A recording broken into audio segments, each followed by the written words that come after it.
Welcome. What can I do for you? People call you the Mouth, right? They say you tell all sorts of stories. I'm no mouth to you. My name is Denyek, got that? What do people call you then? Bughead? Arseface? I'm sorry, Stenyak. I'm Henry. Pleased to meet you. But you were right about the stories. I could tell you stories so sad they'd make the devil cry. Or would you prefer something so scary it'll make the hairs on your ass turn white? But it's a lot of hard work for me. Now, if you had something to drink or a couple of groschen, that might help loosen my tongue.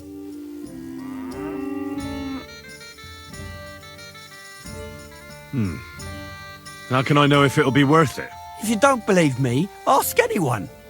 They all know me in the village, and they all know I'm good. So they all sing your praises, even if you stutter? I'll tell you what. You can listen for yourself and see what you think. Then, at the end, if you think it's worth it, you can pay me or buy me a drink. So what kind of story would you like to hear? I like stories that can teach me something. Stories with a moral. Haven't you heard enough of those in church? But it's not a problem. I have just the tale for you. And it's not one you'll hear from any priest. So, once upon a time, there lived in these very lands 2 brothers. The older was called Kuba, the younger, Matthias. They were both woodcutters, like their father and his father before him. One day, at the height of summer, they were working in the woods. The air was as hot as a furnace, so Matthias went to a nearby pond to cool himself. But as he was leaning over the cold water, there was a loud splash. His axe had got loose from his belt. In haste, he began to search the muddy bed of the pond, and his hands soon touched something hard and heavy. He pulled it out and could not believe his eyes. He'd pulled out an axe. Yes, but not his old one. It was an axe made of pure silver. Good God. I'd grab that without a second thought. Maybe you would, but Matthias would never. He was an honest man, and with a big swing he threw the silver axe back.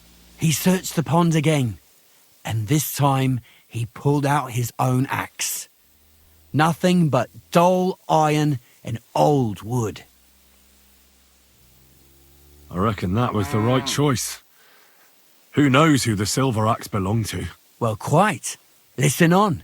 Matthias was just about to leave when suddenly a water goblin came out of the pond, silver axe in his hands, and he said, "You're a righteous man, Matthias, and for your honesty, you may keep both axes." Matthias, not hanging around for the goblin to change his mind, took up both axes, gave his thanks, and ran to tell Kuba all about it. Kuba, however, was not best pleased with his little brother's fortune. He deeply envied Matthias for his newfound wealth. So, he set out to try the same thing. He ran as fast as his legs could carry him straight to the pond, threw his own axe in, and began a pretend search for it. Yet Kuba had no luck. He pulled out the axe he'd thrown in himself. So he tried again. Tricked by sunlight, he grabbed something shiny, only to pull out his old iron axe again. Enraged, he hurled his axe back into the water and yelled, "Fuck this axe! I want a silver one!" But the water goblin heard his shameful cry and was greatly upset by Kuba's greed. So, when Kuba reached down into the water for a third time, the water goblin seized his hand, pulled him down a hole to the dark depths, and drowned him.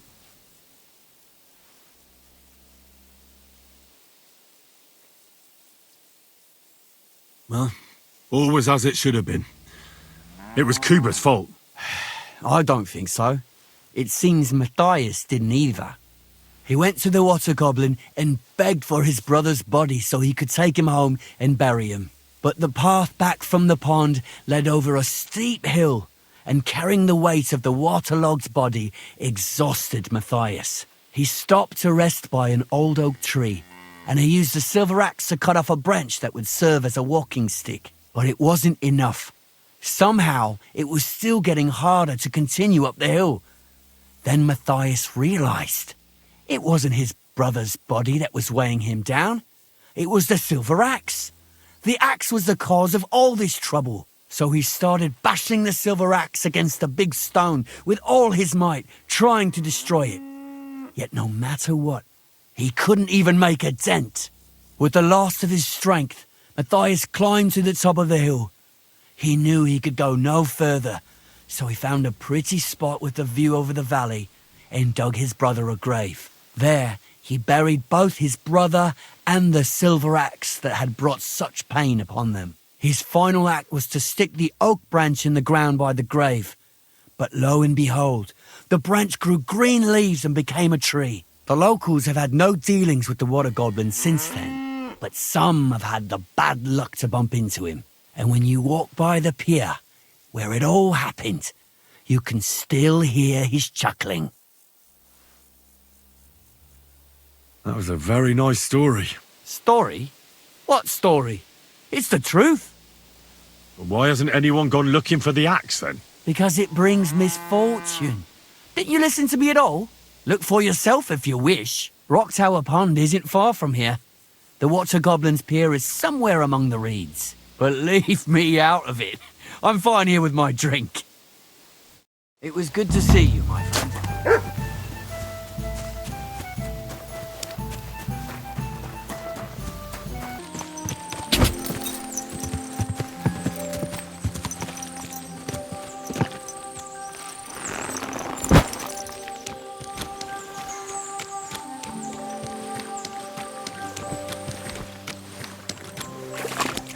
Could this be the pier from Zdeněk's story? He said Matthias carried Kuba's body up the hill from here, up to an old oak tree.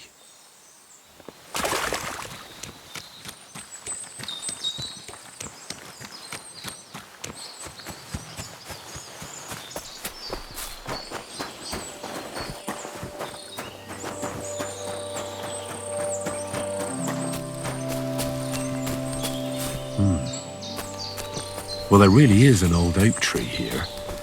But what was the rest of the story? Something about smashing the axe on a rock.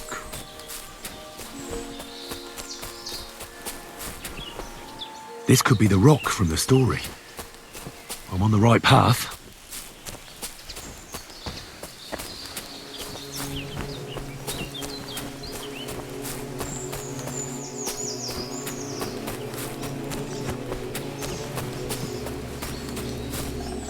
A grave under the tree, overlooking the valley. This must be where Kuba, Matthias's brother, is buried, together with the silver axe.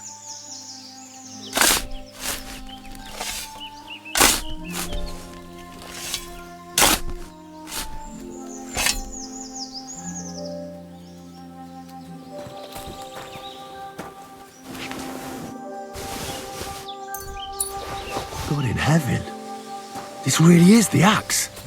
All those years in the earth haven't treated it well. I hope I can fix it. Face a far greater catastrophe. You all know full well what I'm talking about. City! Christ. What good day.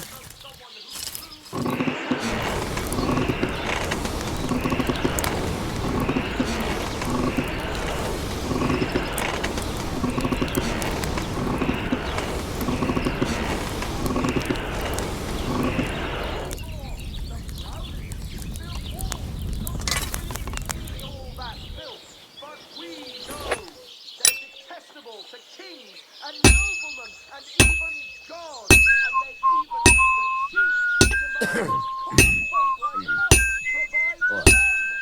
No, I say, enough is enough. If they can't provide for themselves, let them die.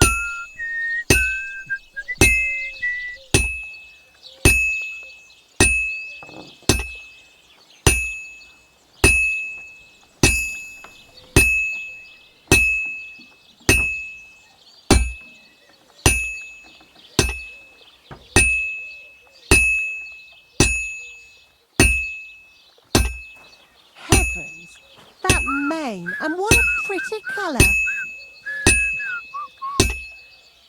It's cold. I should hop over to the forge.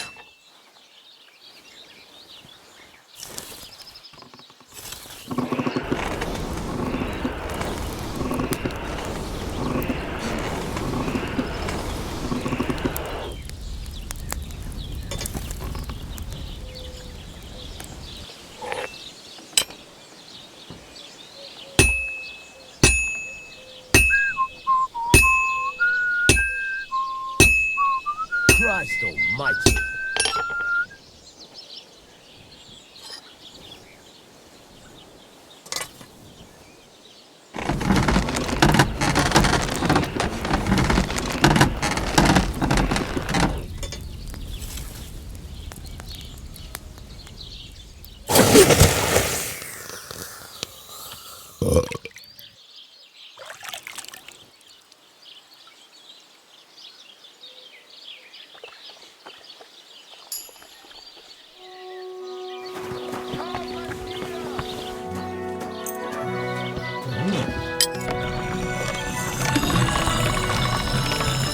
That's more like it. Greater catastrophe. You know full well what I'm talking about. City!